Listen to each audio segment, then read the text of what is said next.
وعلیکم ورحمۃ اللہ وبرکاتہ۔ امید کرتا ہوں کہ آپ تمام حضرات خیر و عافیت سے ہوں گے۔ آج کی یہ ویڈیو دو باتوں پر مشتمل ہے، ایک حدیث شریف اور ایک چاند کی تاریخ۔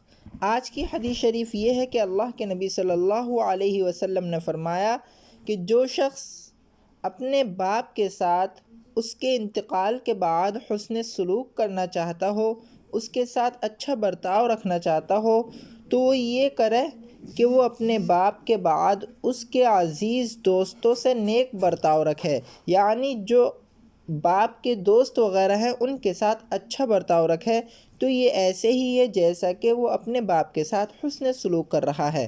اور آج کا کیلنڈر یہ ہے، آج ہندوستان، پاکستان، بنگلہ دیش اور آس پاس کے ملکوں کے اندر چاند کی تاریخ ہے 10 ربیع الثانی سن 1444 ہجری، اور آج سعودی عرب کے اندر چاند کی تاریخ ہے 11 ربیع الثانی سن 1444 ہجری، اور آج انگریزی تاریخ ہے 6 نومبر 2022 عیسوی، اور آج جو دن ہے وہ اتوار کا دن ہے، یعنی سنڈے۔ روزانہ چاند کی تاریخ دیکھنے کے لیے اسلامک ڈیٹ چینل کو سبسکرائب کیجیے۔ السلام علیکم ورحمۃ اللہ۔